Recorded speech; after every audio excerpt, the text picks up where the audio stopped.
Long gone are the days since Eddie Brock was just another Spider-Man villain, but can Donny Cates reinvent Venom yet again? Woof woof! Hey guys, it's me Marcus aka the Mad Dog and we're back with another video. Written by Donny Cates and illustrated primarily by Ryan Stegman, the first issue of Venom was published by Marvel Comics in May of 2018, with the 35th and final issue being released in June of 2021. And Eddie Brock's having some strange recurring nightmares, and with his other losing control, it forces him down a path of discovery that will put him directly into the crosshairs of the god of symbiotes himself. But is the sacrifice required to succeed far greater than Eddie can handle? And what if he learns more about himself than he bargained for? Jumping into the art, and I often hear this referred to as Venom by Cates and Stegman, but that just feels a bit unfair, because even according to Stegman's own wiki, he's only credited with doing issues 1 to 11 and issue 35. Sure, yeah, he does do the art on both Absolute Carnage and King in Black, but I just wish that he was illustrating the main series a bit more. And that may sound like a disrespect, but it's only because I really enjoyed what Stegman brought to the page. It had this frenetic style that carried motion really well, and I just think it really worked for the style that they were going for. And I'm not sure if this is a regular aspect of his work or something that he just did for this title, but I loved that he could make scenes just feel so dingy and grimy, which added to that initial atmosphere and gave it a vibe similar to something like The Crow. And there just wasn't much that Stegman did wrong. I loved the landscapes and the wide shots, the close-ups, and if I did have to have a complaint, I'd probably go with the fact that there often could be a lot of blank space on the page beyond the panel, but even on those pages where that did happen, it was for a stylistic reason and it felt deliberate. And again, it's probably just adding to the overall problem that I wanted to see more of what Stegman could do. And for the nitpickiest of nitpicks, I wish that Venom's eyes were a bit rounder and a little bit bigger. Something probably more in line with Bagley and what we saw in the 90s, but again, that's just going to be personal preference. And it'd be like me reading a Batman book and complaining about the length of his ears. And having Stegman work on both of the events really elevated them as well. So who knows, maybe it's true and absence does make the heart grow fonder. Because Absolute Carnage and King in Black might not have had as much of a wow factor if it was that I got used to seeing Stegman on the regular series. And it also just helped with the synergy between the main Venom run and the events, because it felt like it was a necessary part of this run because it had that same look from the beginning. But at the same time, that had a knock-on effect for the main series because that could then often feel a bit out of place, but that's something that I'm going to touch on when we get into the story section. And I just think that Stegman's strongest feature is his ability to just draw pure chaos. And no, I'm not talking about the symbiote called Chaos, I mean actual destruction and mayhem. And the events in particular really illustrated how he could draw all this massive, insane action without it ever just being a complete mess. Okay, there were a few moments in King in Black where I wasn't really sure what was happening, but I do think that was more to do with the scripting than the art. Iban Coelho, which is another name that I'm not sure if I'm pronouncing correctly, did a brief stint on this run which I really enjoyed. His style was really entertaining and I felt like his characters were a lot more fleshed out and they had a 3D look to them. There were a few other artists here and there, but the other major one that I want to talk about is Mark Bagley. A name that should come as a surprise to absolutely nobody, but when it comes to this Venom run, I'm a little bit 50-50 on it. Because I love his style, it's so vibrant, dynamic and just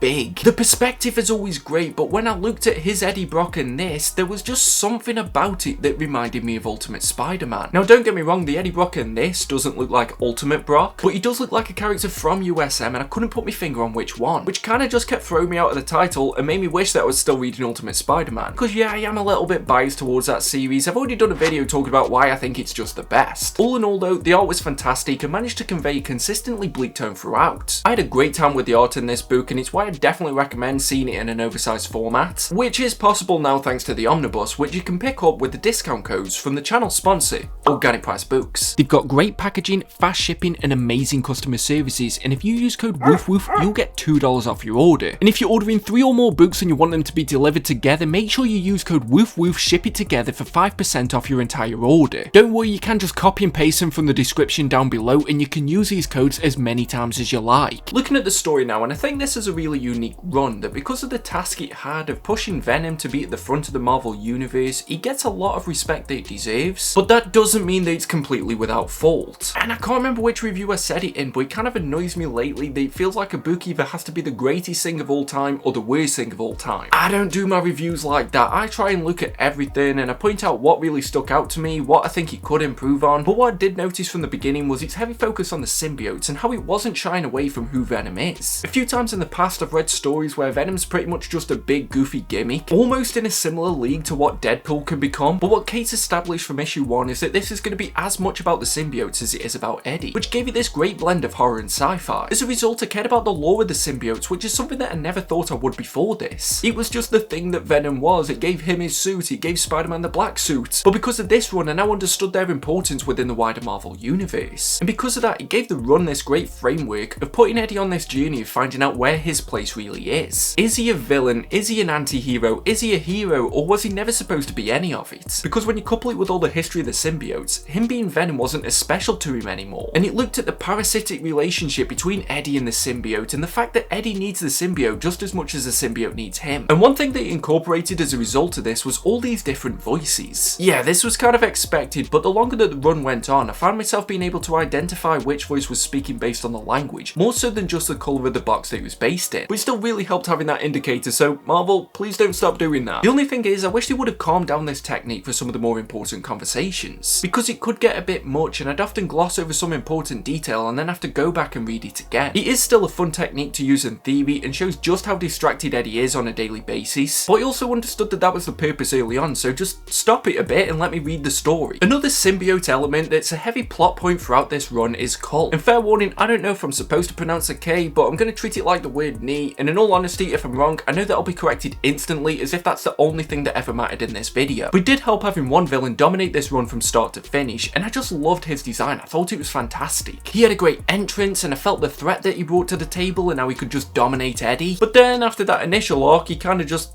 waited for King in Black to happen. They kept just taking time away to remind us that he was coming, but at the same time they never really increased the threat from when he was first introduced. So even though the invasion was going on at the end and Cull was a direct threat, there was no real oomph or shock because he'd just been hanging about in the background and not really doing much after his arrival. Carnage was another big villain throughout this run, to the point where he got an entire event centered around him, and it was pretty decent. Rather than it being this big company-wide thing, it mostly focused on Spider-Man and Venom, and it really felt like a sequel to Maximum Carnage. But once I finished Absolute Carnage, I felt like it was built up to be something bigger than it actually was in the end. And it didn't need to be an event, it could have just been a few crossover issues between the Amazing Spider-Man and Venom. But I got the feeling halfway through that they padded it out to be a full event so that they could sell a few more spin-offs. I am planning on speaking both about Absolute Carnage and King in Black as part of this year's season of events, so I won't really go into detail about them here, but more so just about how they impacted this Venom run. And it's odd because I loved how both of those events built on what had come before in Venom and also furthered it to the next chapter, but it also just felt like the main series just stopped trying as soon as King in Black or Absolute Carnage started, which is something that I normally expect when I know that an event's going on,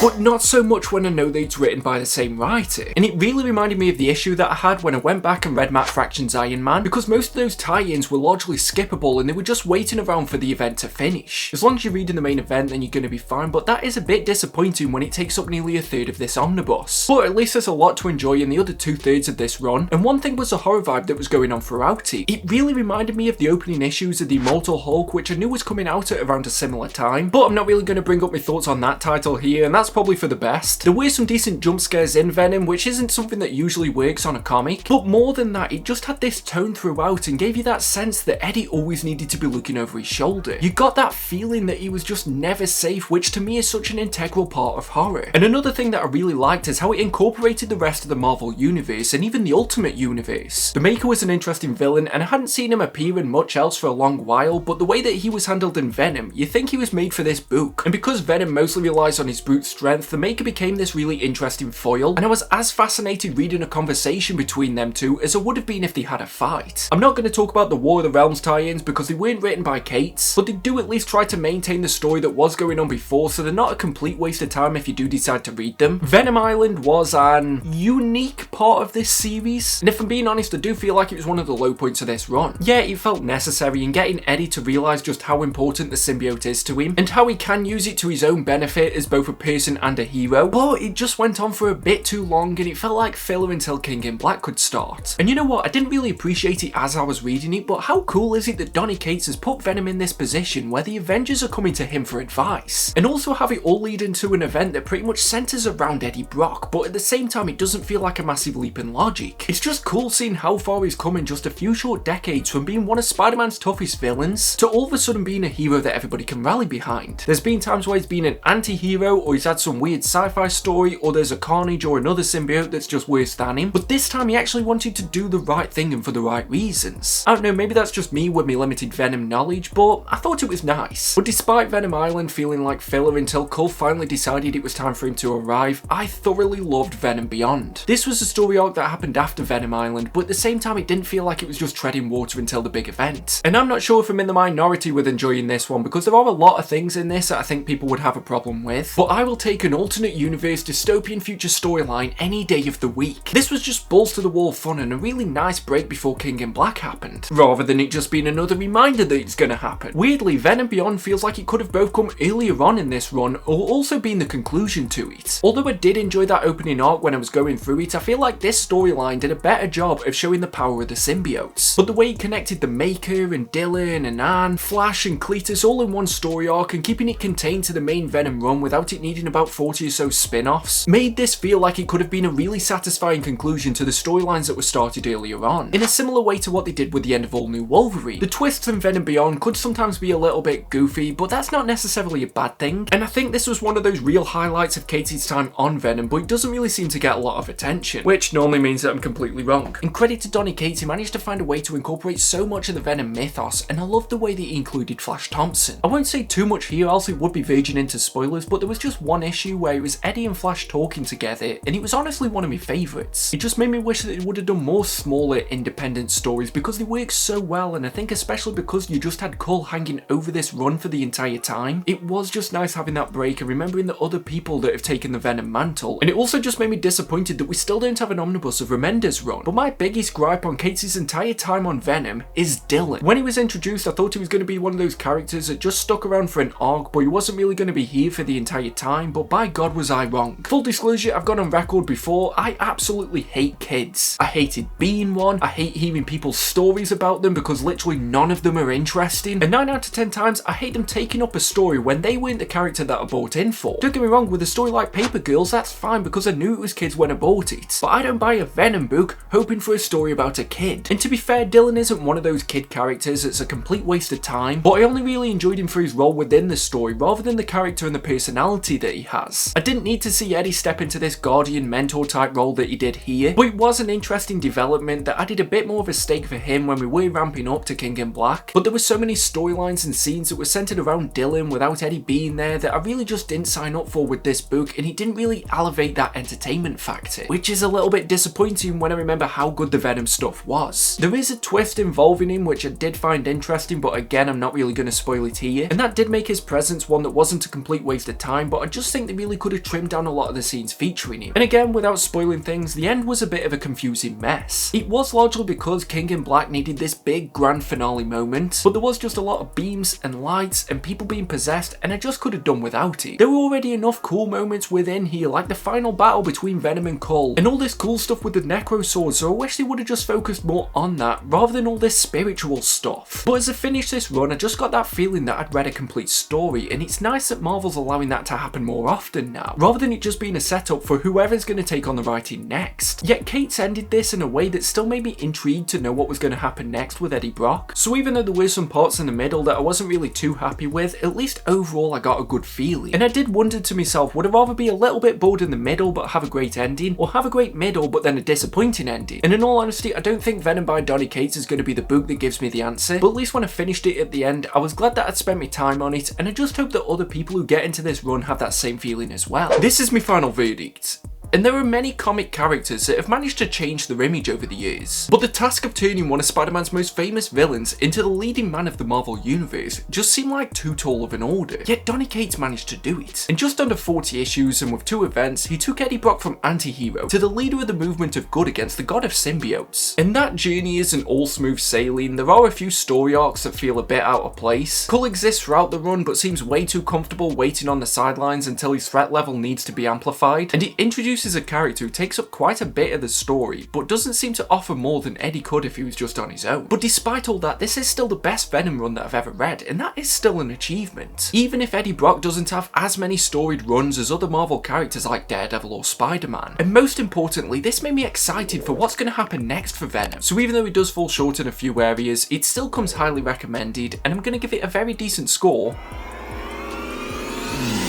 of 75%. Woof woof! So that's a video, hopefully you enjoyed it. Until next time, just make sure that you stay safe and stay mad all you dogs. Woof woof! See you at the next video.